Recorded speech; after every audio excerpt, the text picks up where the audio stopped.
ਵੇਖਣ ਤੇ ਸਾਰੇ ਭਰਾ अस्सलाम वालेकुम। साडे चैनल का नाम है सालिपुर गोट फार्म। उम्मीद करता हूँ सारे भाई ठीक होणगे।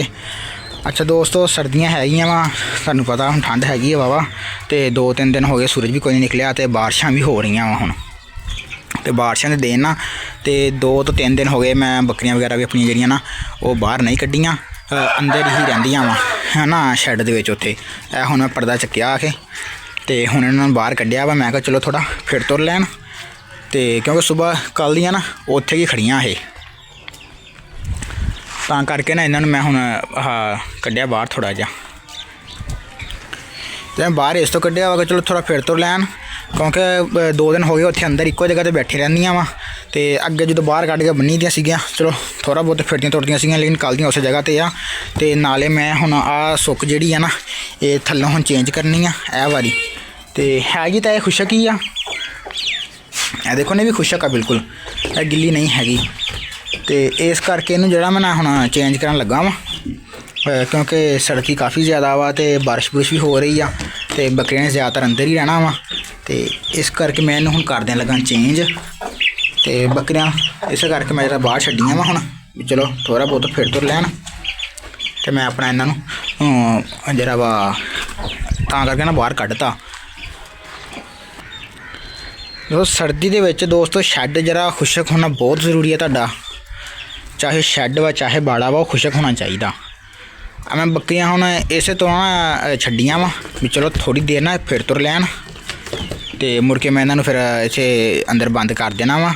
एक तुहाडा शैड जिहड़ा खुशक होना चाहिए सर्दी दे विच, ते दूसरा जिहड़ा वा खुराक जिहड़ी आ तुहाडे कोल खुशक होनी चाहिए आ। खुशक होवे सब्ज़ होवे, अगर तो खुशक होवे तो बेहतरीन आ, नहीं तो तुहाडे कोल जेह्ड़ी आसानी नाल जिहड़ी तुहाडे कोल मौजूद है ना तुसीं ओह दे सकदे हो। मेरे को इस टाइम खुशक भी आ, सब्ज़ भी आ ते सैलज भी आ, ਇਹ ਤਿੰਨੇ ਜਿਹੜੀਆਂ ਮੇਰੇ ਕੋਲ ਇਸ ਟਾਈਮ ਖੁਰਾਕਾਂ ਹੈਗੀਆਂ ਵਾ ਬੱਕਰੀ ਦੀਆਂ। ਤੇ ਹੁਣ ਜਿਹੜਾ ਮੈਂ ਕੱਲ੍ਹ ਦਾ ਇਹਨਾਂ ਨੂੰ ਸੈਲਜ ਹੀ ਇਸਤੇਮਾਲ ਕਰਵਾ ਰਿਹਾ ਵਾਂ, ਤਕਰੀਬਨ ਸੁਬਾਹ ਵੀ ਇਹਨਾਂ ਨੂੰ ਮੈਂ ਸੈਲਜ ਹੀ ਪਾਇਆ ਵਾ, ਕੱਲ੍ਹ ਸ਼ਾਮ ਟਾਈਮ ਇਹਨਾਂ ਨੂੰ ਮੈਂ ਹਰਾ ਪਾਇਆ ਸੀਗਾ, ਕਿਉਂਕਿ ਥੋੜ੍ਹਾ ਜਿਹਾ ਨਾ ਮੇਰੇ ਕੋਲ ਪਿਆ ਸੀਗਾ। ਤੇ ਕੱਲ੍ਹ ਸ਼ਾਮ ਟਾਈਮ ਮੈਂ ਇਹਨਾਂ ਨੂੰ ਜਿਹੜਾ ਵਾ ਆਪਣਾ ਸਬਜ਼ ਚਾਰਾ ਦਿੱਤਾ ਸੀਗਾ ਤੂੜੀ ਮਿਕਸ ਕਰਕੇ। ਹੁਣ ਜਿਹੜਾ ਵਾ ਬਾਹਰੋਂ ਸਬਜ਼ ਚਾਰਾ ਕਿਉਂ ਨਹੀਂ ਲੈਣ ਗਿਆ, ਉਹਦੀ ਵਜ੍ਹਾ ਇਹ ਆ ਕਿ ਬਾਰਿਸ਼ ਵਗੈਰਾ ਜਦੋਂ ਪੈਂਦੀ ਆ ਤੇ ਚਾਰਾ ਵਗੈਰਾ ਸਾਡਾ ਗਿੱਲਾ ਹੋ ਜਾਂਦਾ ਵਾ, ਤੇ ਮੁੱਕ ਸੁਬਾਹ ਨੂੰ ਜਦੋਂ ਓਸ ਪੈਂਦੀ ਆ ਜਿਹਨੂੰ ਆਪਾਂ ਤਰੇਲ ਕਹਿੰਦੇ ਆ, ਤੇ ਉਹ ਜਦੋਂ ਉਹ ਕਾਫੀ ਜ਼ਿਆਦਾ ਪੈਂਦੀ ਸਰਦੀਆਂ ਦੇ ਦਿਨਾਂ ਦੇ ਵਿੱਚ, ਤੇ ਉਸ ਤੋਂ ਬਾਅਦ ਜਿਹੜਾ ਵਾ ਕਿ ਸਰਦੀ ਹੁੰਦੀ ਆ ਤੇ ਉਹ ਤੋਂ ਬਾਰਿਸ਼ ਹੋ ਜਾਂਦੀ ਆ, ਫਿਰ ਜਿਹੜੀ ਉਹਦੀ ਮਿਕਦਾਰ ਹੁੰਦੀ ਆ ਨਾ ਉਸ ਦੀ ਉਹ ਡਬਲ ਹੋ ਜਾਂਦੀ ਆ, ਤੇ ਚਾਰਾ ਵਗੈਰਾ ਖੁਸ਼ਕ ਨਹੀਂ ਹੁੰਦਾ। ਤੇ ਜਿਹੜਾ ਗਿੱਲਾ ਚਾਰਾ ਵਾ ਨਾ ਉਹ ਬੱਕਰੀ ਵਾਸਤੇ ਜਿਗਰ ਦੇ ਕੀੜਿਆਂ ਦਾ ਜਿਹੜਾ ਵਾ ਸਬੱਬ ਬਣਦਾ ਵਾ। ਤੇ ਮਾਸ਼ਾ ਸਾਰੇ ਹੁਣ ਮੇਰੇ ਨਾਲ ਖੇਡ ਰਹੇ ਆ, ਮੇਰੇ ਆ ਗਏ ਨਾ ਕੱਪੜੇ ਨੂੰ ਚੱਬਣ ਡੇ ਆ। ਤੇ ਉਹ ਨਾ ਜਿਹੜਾ ਗਿੱਲਾ ਚਾੜਾ ਵਾ ਉਹਦੇ ਨਾਲ ਜਿਹੜਾ ਨਾ ਬੱਕਰੀਆਂ ਦੇ ਜਿਗਰ ਦੇ ਕੀੜਿਆਂ ਦਾ ਜਿਹੜਾ ਮਸਲਾ ਵਾ ਨਾ ਉਹ ਬਣਦਾ। ਤੇ ਇਸ ਕਰਕੇ ਤੁਸੀਂ ਆਪਣਾ ਜਿਹੜਾ ਵਾ ਨਾ ਦਵੋ ਖੁਸ਼ਕ ਚਾਰਾ ਦਵੋ ਆਪਣੇ ਜਾਨਵਰਾਂ ਨੂੰ। ਉਹਦੇ ਵਿੱਚ ਤੁਸੀਂ ਖੁਸ਼ਕ ਲੂਸਾਂ ਜਿਹੜਾ ਕਾਫੀ ਜ਼ਿਆਦਾ ਮਹਿੰਗਾ ਵਾ, ਤੁਸੀਂ ਉਸ ਤਰਫ ਨਾ ਜਾਵੋ। ਤੁਸੀਂ ਨਾ ਸਿਰਫ ਆਪਣੇ ਜਾਨਵਰਾਂ ਨੂੰ ਗੰਦਮ ਦੀ ਤੂੜੀ ਤੇ ਗੰਦਮ ਇਹ ਦਵੋ, ਮੂੰਗੀ ਦਾ ਮਿੱਸਾ, ਚਨੇ ਦਾ ਮਿੱਸਾ, ਇਹ ਗਵਾਰੇ ਹੁੰਦੇ ਆ, ਗਵਾਰਾ ਹੋ ਗਿਆ ਵੀ ਇਹ ਹੁੰਦੇ ਆ ਨਾ, ਕੋਈ ਵੀ ਚੀਜ਼ ਦਾ ਖੁਸ਼ਕ ਚਾਰਾ ਜਿਹੜਾ ਤੁਸੀਂ ਉਹ ਆਪਣੇ ਜਾਨਵਰਾਂ ਨੂੰ ਦੇਵੋ। ਤੇ ਜਿਹੜਾ ਕਿ ਮੇਰੇ ਕੋਲ ਖੁਸ਼ਕ ਚਾਰਾ ਵਾ ਉਹ ਤੁਹਾਨੂੰ ਪਤਾ ਵਾ ਤੂੜੀ ਆ ਤੇ ਗੰਦਮ ਆ, ਇਹ 2 ਚੀਜ਼ਾਂ ਗੰਦਮ ਦੀ ਤੂੜੀ ਤੇ ਗੰਦਮ, ਇਹ 2 ਚੀਜ਼ਾਂ ਹੀ ਮੈਂ ਆਪਣੇ ਜਾਨਵਰਾਂ ਨੂੰ ਖੁਸ਼ਕ ਚਾਰੇ ਦੇ ਤੌਰ ਤੇ ਦਿੰਦਾ ਵਾ। ਤੇ ਇਹ ਹੋ ਗਿਆ 2 ਚੀਜ਼ਾਂ ਮੈਂ ਤੁਹਾਡੀਆਂ ਕਲੀਅਰ ਕਰਤੀਆਂ ਵਾ। ਹੁਣ ਇੱਕ ਤੁਹਾਡਾ ਸ਼ੈੱਡ ਖੁਸ਼ਕ ਹੋਣਾ ਚਾਹੀਦਾ ਵਾ, ਤੇ ਦੂਸਰਾ ਤੁਹਾਡੇ ਕੋਲ ਖੁਰਾਕ ਜਿਹੜੀ ਖੁਸ਼ਕ ਹੋਣੀ ਚਾਹੀਦੀ ਆ। ਹੁਣ ਇਹ ਤੁਹਾਡੇ ਸਾਹਮਣੇ ਆ ਪਈਆਂ, ਠੀਕ ਹੈ ਨਾ। ਇਹ ਜਿਹੜੀ ਸੁੱਕ ਵਾ ਜਿਹਨੂੰ ਮੈਂ ਹੁਣ ਵੇਸਟੇਜ ਆ ਇਹਨੂੰ ਮੈਂ ਸੁੱਕ ਦੇ ਤੌਰ ਤੇ ਇਸਤੇਮਾਲ ਕਰ ਰਿਹਾ ਵਾਂ। ਇਹ ਦੇਖੋ ਉੱਪਰੋਂ ਸਿਰਫ ਗਿੱਲੀ ਆ, ਕੋਈ 1-1 2-2 ਇੰਚ ਜਿਹੜੀ ਆ ਨਾ ਸੁੱਕ ਵਾ ਉਹ ਸਿਰਫ ਉੱਪਰੋਂ ਗਿੱਲੀ ਆ, ਥੱਲੋਂ ਸਾਰੀ ਹੀ ਖੁਸ਼ਕ ਵਾ। ਤੇ ਮੈਂ ਹੁਣ ਇਹਨੂੰ ਜ਼ਰਾ ਚੇਂਜ ਕਰ ਲਵਾਂ, ਚੇਂਜ ਕਰਕੇ ਤੇ ਮੈਂ ਦੋਸਤਾਂ ਨੂੰ ਫਿਰ ਦਿਖਾਉਂਦਾ ਵਾ ਸਾਰਾ ਕਿ ਵੀ ਕੀ ਸਿਸਟਮ ਹੁੰਦਾ ਇਹਦਾ, ਮੈਂ ਕਿਸ ਤਰ੍ਹਾਂ ਇਹ ਮੈਂ ਕੱਢਦਾ ਬਾਹਰ ਮੁਕੇ ਵੀ ਕਿੰਨੀ ਵਿੱਚੋਂ ਨਿਕਲਦੀ ਹੈ ਤੇ ਕਿੰਨੀ ਮੈਂ ਪਾਉਂਦਾ।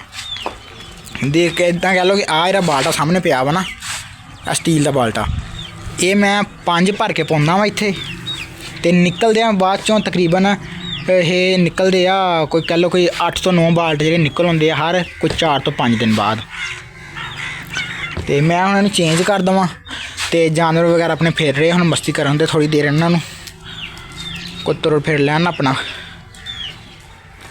ਤਾਂ ਕਿ ਇਹਨਾਂ ਦੀ ਕੋਈ ਐਕਸਰਸਾਈਜ਼ ਵਗੈਰਾ ਹੋ ਜਾਏ, ਲੱਤਾਂ ਲੁੱਤਾਂ ਖੋਲ ਜਾਣ। ਕੱਲ੍ਹ ਦੀ ਇੱਕੋ ਜਗ੍ਹਾ 'ਤੇ ਬੈਠੇ ਆ। ਤੂੰ ਤੇ ਹਟ ਜਾ ਮੇਰੇ ਕੋਲ ਕੁੱਟ ਖਾਣੀ ਫਿਰ। ਤੇ ਚਾ ਦੋਸਤੋ ਫਿਰ ਕਰਦੇ ਹਾਂ, ਮੈਂ ਹੁਣ ਆਪਣੀ ਸਫਾਈ ਵਗੈਰਾ ਕਰ ਲਾਂ ਅਤੇ ਫਿਰ ਇਨਸ਼ਾਅੱਲਾ ਅੱਗੇ ਆਪਾਂ ਵੀਡੀਓ ਸਟਾਰਟ ਕਰਦੇ ਹਾਂ। ਮੈਨੂੰ ਸਫਾਈ ਕਰ ਲੈਣ ਦਿਓ ਅਤੇ ਕਰਕੇ ਤਾਂ ਫਿਰ ਮੈਂ ਤੁਹਾਡੇ ਸਾਰੀ ਅੱਗੇ ਨਾ ਦੱਸਦਾ ਗੱਲਬਾਤ। ਹਾਂਜੀ ਤਾਂ ਦੋਸਤੋ ਉੱਧਰੋਂ ਮੈਂ ਇਕੱਠਾ ਵਗੈਰਾ ਕਰ ਲਿਆ ਵਾ। ਥੱਲੋਂ ਜਿਹੜਾ ਵੇਸਟ ਇਹਨਾਂ ਦੀ ਗਿੱਲੀ ਹੋ ਜਾਂਦੀ ਹੈ ਨਾ, ਉਹ ਮੈਂ ਇਕੱਠੀ ਕਰ ਲਈ ਆ। ਅਤੇ ਆਹ ਹੁਣ ਦਾਣੇ ਵਗੈਰਾ ਇੱਥੇ ਮੈਂ ਖਿਲਾਰੇ ਆ। ਬੱਕਰੀਆਂ ਚਰਵਾੜੇ ਲੱਗੀਆਂ, ਨਾਲੇ ਤੰਗ ਨਹੀਂ ਕਰਦੀਆਂ ਇੱਧਰ ਆ ਕੇ, ਅਤੇ ਨਾਲ ਮੁਰਗੀਆਂ ਵਗੈਰਾ ਦਾਣੇ ਖਾ ਲੈਣਗੀਆਂ। ਅਤੇ ਇਹ ਦੇਖ ਲਓ, ਇਹ ਮੈਂ ਹੁਣ ਸਾਰੀ ਇਕੱਠੀ ਕਰਤੀ ਆ। ਇਹਨੂੰ ਮੈਂ ਚੱਕ ਕੇ ਬਾਹਰ ਸਿੱਟ ਦੇਣਾ, ਉੱਥੋਂ ਮੈਂ ਸੁੱਕੀ ਚੱਕ ਕੇ ਜਿਹੜੀ ਇੱਥੇ ਪਾ ਦੇਣੀ ਆ। ਹੁਣ ਤੁਸੀਂ ਚੈੱਕ ਕਰ ਸਕਦੇ ਆ, ਦੇਖੋ ਨਾ ਇਹ ਗਿੱਲੀ ਹੋਣੀ ਸ਼ੁਰੂ ਹੋ ਗਈ ਸੀਗੀ। ਅਗਰ ਤੁਸੀਂ ਡੇਲੀ ਸਫਾਈ ਕਰ ਸਕੋ ਤਾਂ ਸਭ ਤੋਂ ਬੈਸਟ ਵਾ, ਨਹੀਂ ਤਾਂ ਤੁਸੀਂ ਹਰ ਦੂਸਰੇ ਤੀਸਰੇ ਦਿਨ ਸਫਾਈ ਲਾਜ਼ਮੀ ਕਰੋ। ਅਗਰ ਤੁਸੀਂ ਸਫਾਈ ਨਹੀਂ ਕਰਦੇ ਹੋ, ਰਹਿ ਤਾਂ ਖੁਸ਼ਕ ਹੀ ਜਾਣੀ ਆ, ਜ਼ਿਆਦਾ ਗਿੱਲੀ ਨਹੀਂ ਹੁੰਦੀ।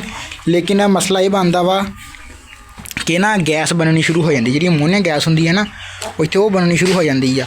ਉਹ ਫਿਰ ਬੰਦੇ ਨੂੰ ਖੁਦ ਨੂੰ ਵੀ ਸਾਂਸ ਲੈਣ 'ਚ ਮੁਸ਼ਕਿਲ ਹੁੰਦੀ ਆ, ਅਤੇ ਜਿਹੜੇ ਜਾਨਵਰ ਆ ਉਹਨਾਂ ਵਾਸਤੇ ਤਾਂ ਬਹੁਤ ਜ਼ਿਆਦਾ ਖਤਰਨਾਕ ਆ। ਉਹਦੀ ਵਜ੍ਹਾ ਇਹ ਆ ਕਿ ਜਿਹੜੇ ਛੋਟੇ ਬੱਚੇ ਹੁੰਦੇ ਆ ਨਾ, ਜਦੋਂ ਅਸੀਂ ਦਿਨ ਰੱਖਦੇ ਹਾਂ, ਅਤੇ ਜਿਹੜੇ ਛੋਟੇ ਬੱਚੇ ਹੁੰਦੇ ਆ ਉਹ ਉਹਨਾਂ ਨੇ ਕਿਉਂਕਿ ਜ਼ਮੀਨ 'ਤੇ 1-2 ਫੁੱਟ 'ਤੇ ਨਾ ਸਾਂਸ ਲੈਣਾ। ਅਸੀਂ ਆਉਣਾ ਸੀ 5-6 ਫੁੱਟ ਤੋਂ ਸਾਹ ਲੈ ਕੇ, ਚਲੋ ਜੀ ਬੱਕਰੀਆਂ ਠੀਕ ਆ ਦੇਖ ਕੇ ਅਸੀਂ ਚੱਲ ਜਾਣਾ। ਲੇਕਿਨ ਬੱਚੇ ਹੁੰਦੇ ਜ਼ਮੀਨ ਦੇ ਨਾਲ ਬਿਲਕੁਲ 1-2 ਫੁੱਟ ਦੀ ਹਾਈਟ ਤੱਕ ਬਸ। ਅਤੇ ਉਹ ਜਿੱਦਾਂ ਹੀ ਫਿਰ ਆਪਣੀ ਥੋੜ੍ਹੀ ਹਾਈਟ 'ਚ ਹੁੰਦੇ ਆ ਨਾ, ਅਤੇ ਉਹਨਾਂ ਦੇ ਜਿਹੜੇ ਫੇਫੜੇ ਵਗੈਰਾ ਵਾ ਉਹ ਖ਼ਤਮ ਹੋ ਜਾਂਦੇ ਆ, ਅਤੇ ਜਿਹਦੀ ਵਜ੍ਹਾ ਤੋਂ ਬੱਚੇ ਜ਼ਾਇਆ ਹੋ ਜਾਂਦੇ। ਅਤੇ ਇਸ ਕਰਕੇ ਤੁਸੀਂ ਜਿਹੜਾ ਵਾ ਨਾ ਉਹਨੂੰ ਅਗਰ ਤੁਸੀਂ ਡੇਲੀ ਸਫਾਈ ਕਰ ਸਕੋ ਤਾਂ ਸਭ ਤੋਂ ਅੱਛੀ ਗੱਲ ਆ, ਅਤੇ ਨਹੀਂ ਤਾਂ ਤੁਸੀਂ ਹਰ ਦੂਸਰੇ ਜਾਂ ਤੀਸਰੇ ਦਿਨ ਤੁਸੀਂ ਸਫਾਈ ਲਾਜ਼ਮੀ ਕਰੋ। ਹੁਣ ਉਹ ਗਿੱਲੀ ਜਿਹੜੀ ਆ ਉਹ ਮੈਂ ਬਾਹਰ ਕੱਢ ਦੇਣੀ ਆ, ਅਤੇ ਜੇ ਇੱਥੋਂ ਸੁੱਕੀ ਹੈ ਫਿਰ ਇਹ ਵਾਲੀ ਇਹ ਮੈਂ ਚੱਕ ਕੇ ਥੱਲੇ ਪਾ ਦੇਣੀ ਆ, ਤਾਂ ਕਿ ਬੱਕਰੀਆਂ ਆਪਣੇ ਸਕੂਨ ਨਾਲ ਬੈਠਣ ਅਤੇ ਕੋਈ ਵੀ ਉਹਨਾਂ ਨੂੰ ਮਸਲਾ ਵਗੈਰਾ ਨਾ ਹੋਵੇ। ਇਹ ਬੱਕਰੀਆਂ ਨੂੰ ਫੇਰ ਰਹੀਆਂ ਵਾ, ਇਹਨਾਂ ਨੂੰ ਮੈਂ ਹੁਣ ਇੱਥੇ ਦਾਣੇ ਵਗੈਰਾ ਖਿਲਾ ਸੀਗੇ, ਅਤੇ ਚਲੋ ਆਪਣੇ ਦਾਣੇ ਵਗੈਰਾ ਖਾ ਰਹੇ ਨੇ ਹੁਣ ਸਕੂਨ ਨਾਲ, ਅਤੇ ਆਪਾਂ ਨੂੰ ਵੀ ਕੋਈ ਇਸ਼ੂ ਨਹੀਂ ਅਤੇ ਬੱਕਰੀਆਂ ਨੂੰ ਵੀ ਕੋਈ ਇਸ਼ੂ ਨਹੀਂ ਹੈਗਾ। ਅਤੇ ਸਰਦੀ ਦੇ ਮੌਸਮ 'ਚ ਜਾਂ ਬਾਰਿਸ਼ ਦੇ ਮੌਸਮ 'ਚ ਇਹ ਜਿਹੜਾ ਤਰੀਕਾ ਵਾ ਇਹ ਸਭ ਤੋਂ ਅੱਛਾ ਵਾ। ਤੁਸੀਂ ਵੇਸਟੇਜ ਵਗੈਰਾ ਆਪਣੀ ਜਮ੍ਹਾਂ ਕਰੋ ਅਤੇ ਉਹਨੂੰ ਆਪਣੇ ਵਾਪਸ ਜਾਨਵਰਾਂ ਦੇ ਥੱਲੇ ਹੀ ਉਹਨੂੰ ਇਸਤੇਮਾਲ ਕਰੋ। ਜਦੋਂ ਤੁਸੀਂ ਇਸਨੂੰ ਇਸਤੇਮਾਲ ਕਰ ਲੈਂਦੇ ਆ, ਫਿਰ ਤੁਸੀਂ ਇਸਤੇਮਾਲ ਕਰਨ ਤੋਂ ਬਾਅਦ ਫਿਰ ਉਹਨੂੰ ਤੁਸੀਂ ਜ਼ਾਇਆ ਕਰੋ। ਇੱਕ ਚੀਜ਼ ਮਸਾਜ ਤੋਂ ਤੁਹਾਡੇ ਕੋਲ ਆਉਂਦੀ ਹੈ ਤਾਂ ਤੁਸੀਂ ਇਹਨੂੰ ਇਸਤੇਮਾਲ ਕਰੋਗੇ ਤਾਂ ਫੇਰ ਹੀ ਆ। ਹੁਣ ਇਹ ਤੁਹਾਡੇ ਕੋਲ ਪਈ ਆ, ਤੁਸੀਂ ਇਹਨੂੰ ਇਸਤੇਮਾਲ ਕਰੋ ਪਹਿਲਾਂ ਬੱਕਰੀਆਂ ਥੱਲੇ, ਇਹਦਾ ਡਬਲ ਫਾਇਦਾ ਲਵੋ। ਤੁਸੀਂ ਪਹਿਲਾਂ ਬੱਕਰੀਆਂ ਥੱਲੇ ਇਸਤੇਮਾਲ ਕਰੋ, ਫਿਰ ਤੁਸੀਂ ਇਹਨਾਂ ਨੂੰ ਜਿਹੜਾ ਵਾ ਨਾ ਆਪਣੇ ਦੂਸਰਾ ਜਿਹੜਾ ਵਾ ਫਸਲਾਂ ਦੇ ਵਿੱਚ ਇਸਤੇਮਾਲ ਕਰੋ। ਅਤੇ ਹੁਣ ਜਿਹੜਾ ਮੈਂ ਕਰ ਲਵਾਂ ਸਾਰਾ ਇੱਥੋਂ ਆਪਣਾ ਕੰਮ ਵਗੈਰਾ ਖ਼ਤਮ ਕਰ ਲਾਂ, ਕਿਉਂਕਿ ਕੰਮ ਹੋਰ ਵੀ ਕਾਫੀ ਆ ਅਤੇ ਟਾਈਮ ਨਹੀਂ ਹੈਗਾ ਇੰਨਾ, ਅਤੇ ਬੱਕਰੀਆਂ ਵਗੈਰਾ ਨੂੰ ਚਾਰਾ ਪਾਉਣ ਦਾ ਵੀ ਟਾਈਮ ਹੋਇਆ ਵਾ। ਤੁਹਾਨੂੰ ਇੱਕ ਵਾਰੀ ਮੈਂ ਖੁੱਲ੍ਹੀ ਵੀ ਦਿਖਾ ਦੇਵਾਂ। ਕੱਲ੍ਹ ਜਿਹੜੀ ਨਾ ਮੈਂ ਇਹਨਾਂ ਨੂੰ ਸਬਜ਼ ਚਾਰਾ ਪਾਇਆ ਸੀ ਨਾ, ਇਹ ਵਿੱਚ ਤੁਹਾਨੂੰ ਸਬਜ਼ ਚਾਰਾ ਵੀ ਨਜ਼ਰ ਆ ਰਿਹਾ ਹੋਣਾ ਵਾ, ਤੂੜੀ ਵੀ ਨਜ਼ਰ ਆ ਰਹੀ ਹੈ, ਅਤੇ ਇਹ ਸੈਲਜ ਵੀ ਨਜ਼ਰ ਆ ਰਿਹਾ। ਤੂੜੀ ਦੀ ਵਜ੍ਹਾ ਇਹ ਹੈ ਕਿ ਸੁਬਾਹ ਮੈਂ ਖੁੱਲ੍ਹੀ ਜਿਹੜੀ ਸਾਫ਼ ਨਹੀਂ ਸੀ ਕੀਤੀ, ਹਨੇਰਾ ਸੀਗਾ ਅੰਦਰ, ਅਤੇ ਮੈਂ ਫਿਰ ਉੱਦਾਂ ਜਿਹੜਾ ਸੈਲਜ ਲਿਆ ਕੇ ਨਾ ਅਤੇ ਵਿੱਚ ਸਿੱਟਤਾ, ਅਤੇ ਬੱਕਰੀ ਨੇ ਖੈਰ ਖਾ ਤਾਂ ਲਿਆ ਲੇਕਿਨ ਥੋੜ੍ਹਾ ਜ਼ਾਇਆ ਕੀਤਾ ਵਾ। ਅਤੇ ਇਹਨੂੰ ਹੁਣ ਚੰਗੀ ਤਰ੍ਹਾਂ ਸਫਾਈ ਵਗੈਰਾ ਕਰਕੇ ਨਾ ਫਿਰ ਇਹਦੇ ਵਿੱਚ ਸੈਲਜ ਵਗੈਰਾ ਬੱਕਰੀਆਂ ਨੂੰ ਦੇਵਾਂਗੇ।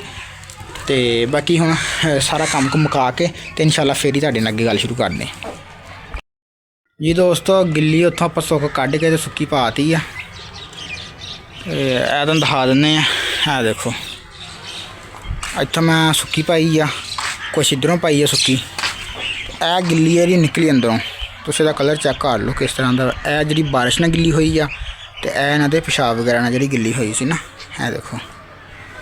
ਬਾਕੀ ਅੰਦਰ ਤੁਹਾਨੂੰ ਦਿਖਾ ਦਿੰਦੇ ਹਾਂ ਹੁਣ। ਅਤੇ ਅਗਰ ਭਰਾ ਤੁਸੀਂ ਇਸ ਤੱਕ ਭਰਾਵਾਂ ਨੇ ਵੀਡੀਓ ਦੇਖ ਲਈ, ਦੋਸਤਾਂ ਭਰਾਵਾਂ ਨੇ, ਅਤੇ ਉਹ ਵੀਡੀਓ ਨੂੰ ਹੁਣ ਐਂਡ ਤੱਕ ਲਾਜ਼ਮੀ ਦੇਖਣ। ਵਿੱਚ ਮੈਂ ਤੁਹਾਨੂੰ ਹੁਣ ਖੁਰਾਕ ਦਾ ਜਿਹੜਾ ਪ੍ਰੈਕਟੀਕਲ ਉਹ ਵੀ ਤੁਹਾਨੂੰ ਦੱਸਣਾ ਵਾ। ਇਹ ਦੇਖੋ, ਅਤੇ ਇਹ ਦੇਖੋ ਨਾ ਪਿਸ਼ਾਬ ਵਗੈਰਾ ਕੀਤਾ ਨਾ, ਪਿਸ਼ਾਬ ਵਗੈਰਾ ਸਾਰਾ ਜ਼ਮੀਨ 'ਤੇ ਥੱਲੇ ਨਾਲ ਫਰਸ਼ ਨਾਲ ਲੱਗ ਜਾਂਦਾ ਵਾ, ਅਤੇ ਉੱਪਰ ਜਗ੍ਹਾ ਜਿਹੜੀ ਖੁਸ਼ਕ ਰਹਿੰਦੀ ਆ। ਅਤੇ ਇਹ ਖੁਸ਼ਕ ਆ ਜਿਹੜੀ ਮੈਂ ਹੁਣ ਲਿਆਂਤੀ ਸੀ ਉੱਥੋਂ ਬਾਹਰੋਂ। ਇਹ ਖੁਸ਼ਕ ਨੂੰ ਮੈਂ ਹੁਣ ਇੱਦਾਂ ਨਾ ਜਿਹੜਾ ਫੈਲਾ ਦਾਂਗਾ ਇੱਥੇ ਸਾਰੀ ਜਗ੍ਹਾ 'ਤੇ ਨਾ, ਅਤੇ ਇਹਨੂੰ ਫੈਲਾ ਦਾਂਗਾ। ਅਤੇ ਬਾਅਦ 'ਚੋਂ ਬੱਕਰੀਆਂ ਮੈਂ ਇੱਧਰ ਕਰਕੇ ਅਤੇ ਆਪਣਾ ਖੁਰਲੀ ਵਗੈਰਾ ਇੱਥੇ ਰੱਖ ਕੇ, ਅਤੇ ਹੁਣ ਬੱਕਰੀ ਨੂੰ ਮੈਂ ਚਾਰਾ ਪਾਉਣਾ ਵਾ ਅਤੇ ਖੁਰਾਕ ਵਗੈਰਾ ਜਿਹੜੀ ਆ ਨਾ ਉਹਦਾ ਪ੍ਰੈਕਟੀਕਲ ਤੁਸੀਂ ਹੁਣ ਲਾਜ਼ਮੀ ਦੇਖਣਾ ਵਾ। ਅਤੇ ਫਿਰ ਭਰਾ ਵਿੱਚ ਕੀ ਕਹਿੰਦੇ ਸਾਨੂੰ ਖੁਰਾਕ ਦਾ ਜਿਹੜਾ ਪ੍ਰੈਕਟੀਕਲ ਆ ਸਾਨੂੰ ਉਹ ਵੀ ਦਿਖਾਓ। ਅਤੇ ਹੁਣ ਵੀਡੀਓ ਦੇ ਐਂਡ ਤੱਕ ਤੁਸੀਂ ਬਣੇ ਰਹਿਣਾ ਵਾ। ਤੇ ਤੁਹਾਨੂੰ ਹੁਣ ਖੁਰਾਕ ਦਾ ਪ੍ਰੈਕਟੀਕਲ ਵੀ ਦਿਖਾਉਂਦੇ ਆ। ਫਿਰ ਸੈਲਜ ਵਗੈਰਾ ਜਿਹੜਾ ਨਾ ਤੂੜੀ ਵਗੈਰਾ ਉਹ ਹੀ ਬੱਕਰੀਆਂ ਖਾ ਰਹੀਆਂ ਵਾ। ਹੁਣ ਆਪਾਂ ਇਹਨਾਂ ਨੂੰ ਖੁਸ਼ਕ ਖੁਰਾਕ ਜਿਹੜੀ ਨਾ ਜੋ ਦੇਣੀ ਆ। ਤੇ ਹੁਣ ਆਪਾਂ ਇਹਨਾਂ ਨੂੰ ਦਿੰਦੇ ਹਾਂ ਖੁਸ਼ਕ ਖੁਰਾਕ ਸਾਰੀ। ਤੇ ਖੁਸ਼ਕ ਖੁਰਾਕ ਜੋ ਖਾਣ ਲੱਗ ਜਾਣਗੀਆਂ ਫਿਰ ਆਪਾਂ ਉਹ ਸਾਰਾ ਉੱਧਰੋਂ ਕਰਕੇ ਤੇ ਫਿਰ ਜਿਹੜਾ ਆਪਾਂ ਇਹਨਾਂ ਦਾ ਅੰਦਰ ਬੰਦ ਕਰ ਦਾਂਗੇ ਇਹਨਾਂ ਦਾ, ਕਿਉਂਕਿ ਸ਼ਾਮ ਦਾ ਟਾਈਮ ਹੁਣ ਠੰਡ ਹੋਈ ਜਾ ਰਹੀ ਹੈ ਹੌਲੀ ਹੌਲੀ। ਤੇ ਹੁਣ ਖੁਸ਼ਕ ਖੁਰਾਕ ਦਿੰਦੇ ਆ, ਫਿਰ ਤੁਹਾਡੇ ਨਾਲ ਗੱਲ ਕਰਦੇ ਅੱਗੇ ਜੀ। ਦੋਸਤੋ ਇਹ ਹੈਗਾ ਮੇਰਾ ਖੁਸ਼ਕ ਜਿਹੜਾ ਚਾਰਾ ਵਾ, ਖੁਸ਼ਕ ਚਾਰਾ ਨਾ ਜਿਹੜਾ, ਤੇ ਉਹਦਾ ਮੇਰਾ ਤਰੀਕਾਕਾਰ ਹੈ ਜਿਹੜਾ ਮੈਂ ਇਸਤੇਮਾਲ ਕਰਵਾਉਂਦਾ ਵਾ। ਇਹ ਤਕਰੀਬਨ 1 ਕਿਲੋ ਗੰਦਮ ਅਤੇ ਆ 1 ਤੋਂ 1.5 ਕਿਲੋ ਤਕਰੀਬਨ ਤੂੜੀ ਆ। ਅਤੇ ਵਿੱਚ ਇਹਦੇ ਮੈਂ ਥੱਲੇ ਪਾਣੀ ਪਾਇਆ ਹੋਇਆ, ਠੀਕ ਹੈ ਨਾ। ਤੁਹਾਨੂੰ ਮੈਂ ਥੱਲੋਂ ਥੋੜ੍ਹੀ ਜਿਹੀ ਕੱਢ ਕੇ ਦਿਖਾ ਦਿੰਦਾ ਗਿੱਲੀ ਜਿਹੜੀ ਹੋਏਗੀ ਪਾਣੀ ਦੇ ਨਾਲ। ਇਹ ਦੇਖੋ ਆ ਪਾਣੀ ਤੁਹਾਨੂੰ ਨਜ਼ਰ ਆ ਰਿਹਾ ਨਾ।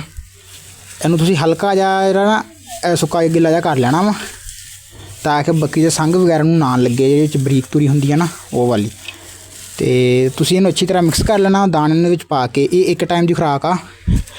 ਤੁਸੀਂ ਆਪਣੇ ਜਾਨਵਰਾਂ ਦੇ ਹਿਸਾਬ ਨਾਲ ਤੂੜੀ ਵਗੈਰਾ ਐਡ ਕਰ ਲੈਣੀ। ਹੁਣ ਮੇਰੇ ਕੋਲ 6 ਜਾਨਵਰ ਆ ਅਤੇ ਤਕਰੀਬਨ 1 ਕਿਲੋ ਤੂੜੀ ਅਤੇ 1 ਕਿਲੋ ਗੰਦਮ ਜਿਹੜੀ ਆ ਮੈਂ 6 ਨੂੰ ਇਸਤੇਮਾਲ ਕਰਵਾ ਰਿਹਾ ਵਾਂ ਇੱਕ ਟਾਈਮ। ਅਤੇ ਇਹ ਤਰੀਕਾਕਾਰ ਆ। ਹੁਣ ਇਸਤੇਮਾਲ ਮਿਕਸ ਕਰਨ ਤੋਂ ਬਾਅਦ ਤੁਹਾਨੂੰ ਉੱਥੇ ਜਾਨਵਰਾਂ ਕੋਲ ਜਾ ਕੇ ਅਤੇ ਦੱਸਦੇ ਹਾਂ। ਬਾਰਿਸ਼ ਵਗੈਰਾ ਹੋਈ ਸੀ, ਆ ਦੇਖੋ ਅੱਗੇ ਤੂੜੀ ਇੱਥੇ ਪਈ ਹੁੰਦੀ ਸੀਗੀ, ਹੁਣ ਮੈਂ ਉਹ ਸਾਈਡ 'ਤੇ ਰੱਖੀ, ਉੱਤੇ ਤਰਪਾਲ ਵਗੈਰਾ ਦਿੱਤੀ ਉਹਦੇ। ਅਤੇ ਹੁਣ ਜਿਹੜਾ ਵਾ ਜਾਨਵਰਾਂ ਕੋਲ ਜਾ ਕੇ ਹੀ ਸਾਰੀ ਤੁਹਾਨੂੰ ਗੱਲਬਾਤ ਦੱਸਦੇ ਹਾਂ ਜੀ। ਦੋਸਤੋ ਆਹ ਦੇਖ ਲਓ ਮੈਂ ਮਿਕਸ ਕਰ ਲਿਆ ਵਾ। ਹੁਣ ਆਪਾਂ ਬੱਕਰੀਆਂ ਨੂੰ ਪਾਉਂਦੇ ਹਾਂ ਚਾਰਾ ਵਗੈਰਾ। ਲਓ ਜੀ ਆਓ, ਇਹ ਦੇਖ ਲਓ ਖੁਸ਼ਕ ਚਾਰੇ ਦਾ ਜੀ ਆਹੀ ਪ੍ਰੈਕਟੀਕਲ ਆ ਜੀ ਮੇਰਾ। ਮੈਂ ਇਸੇ ਤਰੀਕੇ ਨਾਲ ਜਿਹੜਾ ਨਾ ਬੱਕਰੀ ਨੂੰ ਖੁਸ਼ਕ ਚਾਰਾ ਵਗੈਰਾ ਦਿੰਦਾ ਵਾ। ਤੂੜੀ ਨੂੰ ਹਲਕਾ ਜਿਹਾ ਗਿੱਲਾ ਕਰ ਲੈਂਦਾ ਵਾ।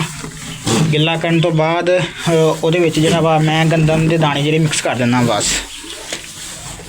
ਤੁਸੀਂ ਇੱਦਾਂ ਲਾ ਲਓ ਕਿ ਡੇਲੀ ਅੱਧਾ ਕਿਲੋ ਤੂੜੀ ਫੀ ਜਾਨਵਰ, ਅਤੇ 24 ਘੰਟੇ ਵਾਸਤੇ ਨਾ ਅੱਧਾ ਕਿਲੋ ਤੂੜੀ ਅਤੇ ਅੱਧਾ ਕਿਲੋ ਦਾਣੇ ਇੱਕ ਬੱਕਰੀ ਵਾਸਤੇ ਜਿਹੜੇ ਹੈ ਨਾ। ਅਤੇ ਮੈਂ ਸਿਰਫ ਇਹ ਪ੍ਰੈਕਟੀਕਲ ਵਾਸਤੇ ਪਾਏ ਆ ਫਿਲਹਾਲ। ਅਤੇ ਇਸ ਤੋਂ ਬਾਅਦ ਇਹਨਾਂ ਨੂੰ ਮੈਂ ਜਿਹੜਾ ਵਾ ਸੈਲੇਜ ਦੇਣਾ ਵਾ ਸ਼ਾਮ ਨੂੰ, ਜਦੋਂ ਤਕਰੀਬਨ 6 ਤੋਂ 7 ਵਜੇ ਨਾ ਮੈਂ ਬੱਕਰੀ ਨੂੰ ਜਿਹੜਾ ਸੈਲੇਜ ਵਗੈਰਾ ਦੇ ਦੇਣਾ। ਵੀਡੀਓ ਬਣਾਉਣ ਦਾ ਅੱਜ ਮਕਸਦ ਇਹ ਸੀਗਾ ਕਿ ਬਾਰਿਸ਼ਾਂ ਵਗੈਰਾ ਹੋ ਰਹੀਆਂ ਵਾ, ਤੁਹਾਨੂੰ ਦੱਸਣਾ ਸੀਗਾ ਖੁਰਾਕ ਵਗੈਰਾ ਦੀ ਜਿਹੜੀ ਮੈਨੇਜਮੈਂਟ ਆ ਉਹ ਦੱਸਣੀ ਸੀਗੀ। ਅਤੇ ਦੂਸਰਾ ਸ਼ੈੱਡ ਦੀ ਮੈਨੇਜਮੈਂਟ ਜਿਹੜੀ ਆ, ਬੱਕਰੀਆਂ ਨੂੰ ਖੁਸ਼ਕ ਵਗੈਰਾ ਜਿਹੜਾ ਵਾ ਥੱਲੋਂ ਸ਼ੈੱਡ ਖੁਸ਼ਕ ਕਿੱਦਾਂ ਰੱਖਣਾ ਵਾ, ਅਤੇ ਆਪਣਾ ਜਿਹੜਾ ਵਾ ਸੁੱਕ ਵਾ ਇਹਨੂੰ ਕਿੱਦਾਂ ਮਹਿਫੂਜ਼ ਕਰਨਾ। ਅਤੇ ਉਸ ਤੋਂ ਬਾਅਦ ਵੀ ਬੱਕਰੀਆਂ ਦੀ ਜਿਹੜੀ ਦੇਖਭਾਲ ਆ ਉਹਦਾ ਕੀ ਸਿਸਟਮ ਆ। ਅੱਜ ਦੀ ਵੀਡੀਓ 'ਚ ਇਹ ਸਾਰਾ ਕੁਛ ਦੱਸਣਾ ਸੀਗਾ, ਅਤੇ ਉਹ ਮੈਂ ਵੀਰਾਂ ਤੱਕ ਆਪਣੀ ਜ਼ਿੰਮੇਵਾਰੀ ਸਮਝ ਕੇ ਜੋ ਮੇਰੇ ਸਮਝ ਆਇਆ ਅਤੇ ਉਹ ਮੈਂ ਦੱਸਤਾ ਸਾਰੇ ਦੋਸਤਾਂ ਭਰਾਵਾਂ ਨੂੰ।